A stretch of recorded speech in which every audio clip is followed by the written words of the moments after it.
Hi everyone! Do you have a tablet and need a carrying case cover for it? This cover I made from Jelly Roll strips could be the perfect cover for you. I have this Kindle Oasis and needed a cover for it. I prefer a sleeve cover since I only use it when I travel. Most purchase covers will add additional weight to the Kindle since they are kept on the device.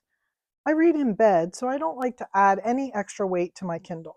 This sleeve cover made from Jelly Roll strips is a fun way to use up some of your leftover strips and makes a stylish cover to protect your Kindle. The best part about this pattern is you can make it to fit any tablet or Kindle device. The cover features a modern look, a cam snap closure, and a small pocket.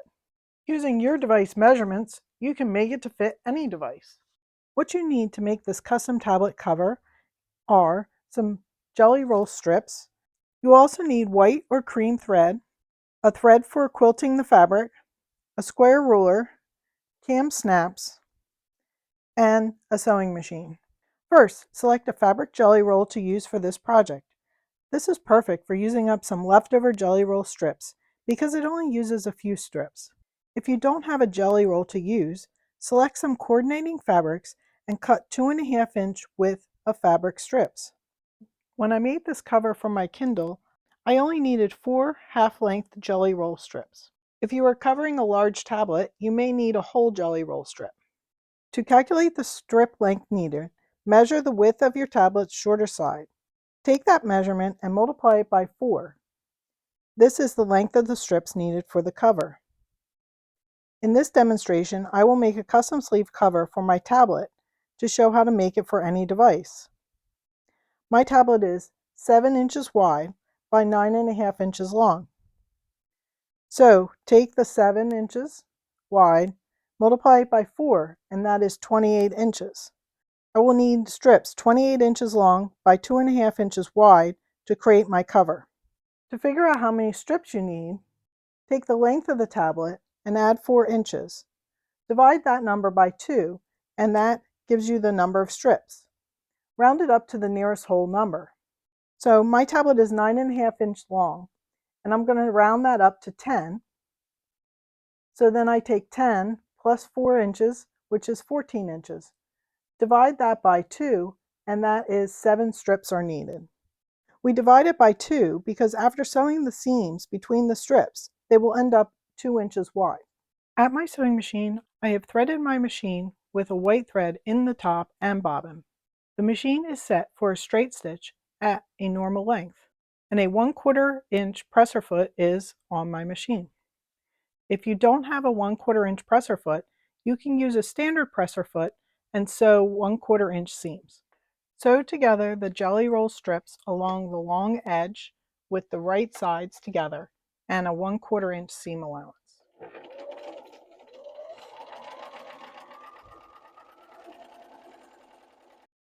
After sewing on each strip, you can finger press them open and then sew the next strip onto the edge. So here's my next strip, and I'm putting it along the edge and sewing this one also. I will continue sewing these strips until I have all of my strips together. After sewing your strips together, iron all the seams one direction. Your jelly roll strips are probably mismatched a little bit along the edges, so we'll trim off just to straighten it out. Next, check the size of your sewn strips to make sure they're big enough for your tablet. The shorter side of the sewn jelly roll strips must be at least 3 to 4 inches larger than the length of your tablet, and the length is the longer side of your tablet. And the width of the strips should be at least 3 times the width of your tablet. Now we cut it at 4 times the width, so you should have plenty. Don't trim these longer sides down yet.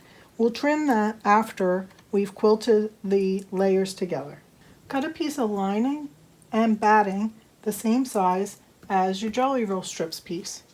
This is a perfect project to use up some of those batting scraps.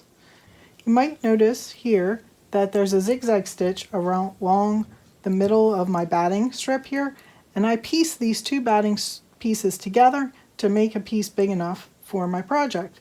We have a tutorial on how to piece batting strips together, so if you'd like to see that, visit the link in the description of our tutorial for the page for this project, and I'll have a link on that page.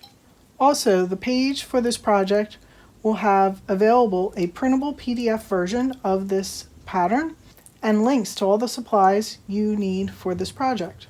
Next, layer the fabrics as follows. Place the lining on your table with the wrong side facing up. Then place the batting over top, aligning the edges. Make sure it's nice and smooth and there's no wrinkles. Next, place the jelly roll strips piece with the wrong side facing down or the right side facing up. Align the edges and smooth it out. We don't want any wrinkles in any of the layers. Next, I'll pin the layers in a few places together to hold them together while I'm quilting them. At your sewing machine, thread the top and bobbin with a thread that coordinates with the fabric colors.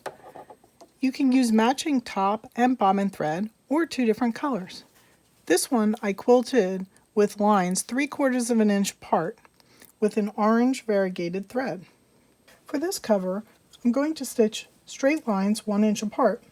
I have my machine threaded and I've installed my walking foot. If you don't have a walking foot, you can use a regular presser foot for this, but because of the 3 layers, a walking foot can work well with this. I also have installed my presser foot guide on my walking foot, and this is set to 1 inch from the needle. So I'll use this guide after I've sewn the first line. I've marked the first line with some marking chalk. I'm going to stitch a straight stitch, and I'm making the stitch length a little bit longer than the normal stitch length. There's no need to back tack at the beginning or the end because we're going to be sewing the bindings on later, and that will secure the seams. Okay, the first line is stitched. Next, I will keep an eye on my guide and guide it down along the previous stitching line, and then that will stitch 1 inch away from the first line. We have a tutorial on straight line quilting, so if you need more information on this technique, please visit the web page for this project. Continue stitching all of the lines across the fabric. After that's finished, I will be back and show you the next step. So I'm finished quilting the piece. Next, I'm going to square up the piece with a ruler. My square ruler isn't quite wide enough for this one because it's a wider one, so I am using my long ruler. I'm lining up the edge and the line on the ruler with my fabric, and then I'm trimming off the little bit here to square it all off. I'll be back in a minute after I've finished all of this. So now I want to trim this shorter side to be 2 inches larger than my tablet size. So my tablet is 9.5 inches long, so I need to trim this to be 11.5 inches. It's currently 13 3/4, so that means I have to trim off 2 1/4 inches. I could trim off 2 1/4 like this, but then that's less different colored strips. So what I'll do is trim 1 inch off of one side and 1 1/4 inch off the other side. And that way I'll still have a little bit of each of these outside strips. So now my width is about 11.5. Trim the length to be 3 times the width of your device. For me, that will be 21 inches.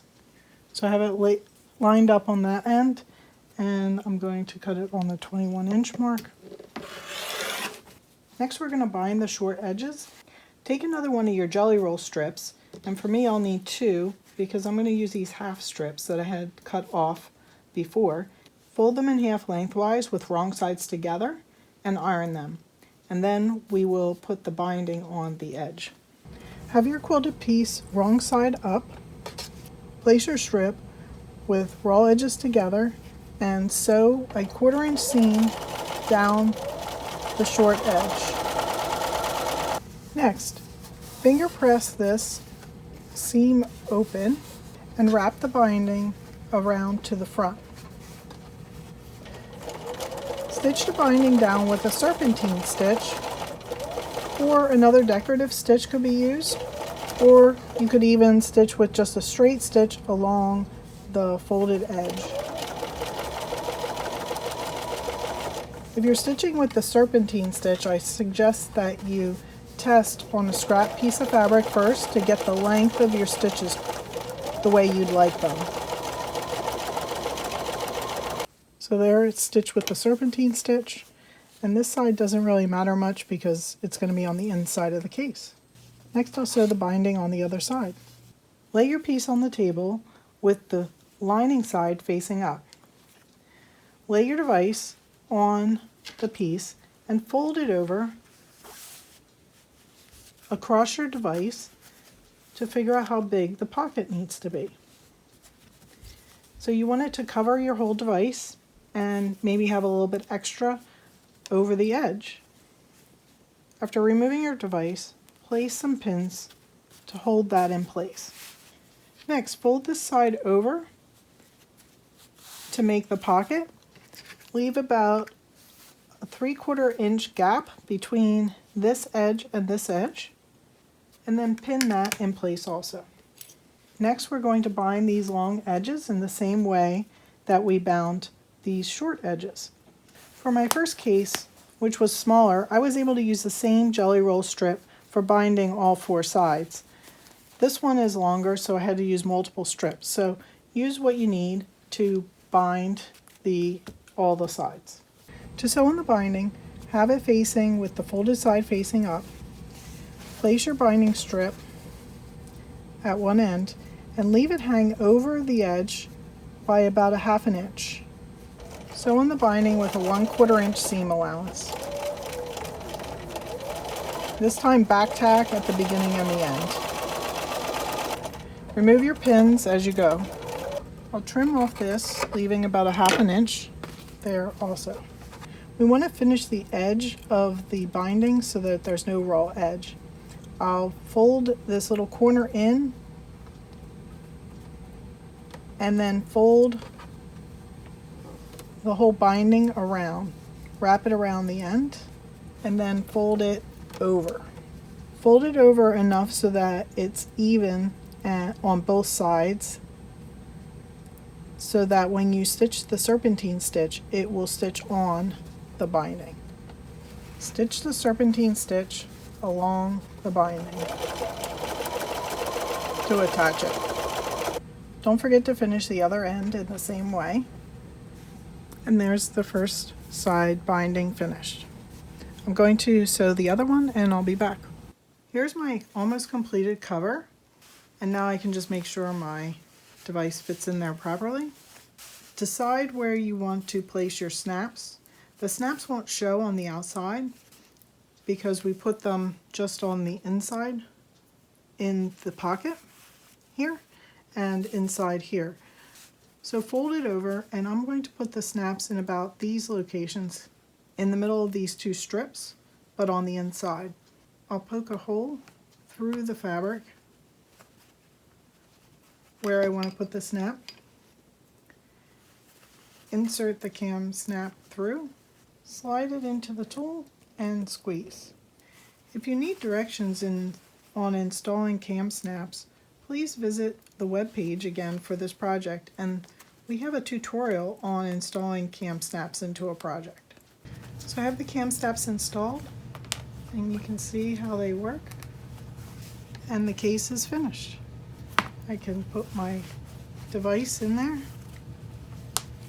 and snap it closed, and I have a nice protection for my device.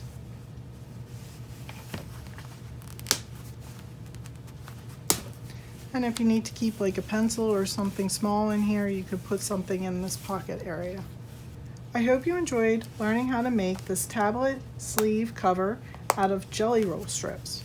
Click the link in the description for a free written tutorial of this project. If you would prefer an ad-free printable version, click the link in the tutorial to go to our Etsy shop to purchase the PDF. Subscribe to our channel so you won't miss future videos. Visit our website, needlepointers.com, for lots of other sewing tutorials.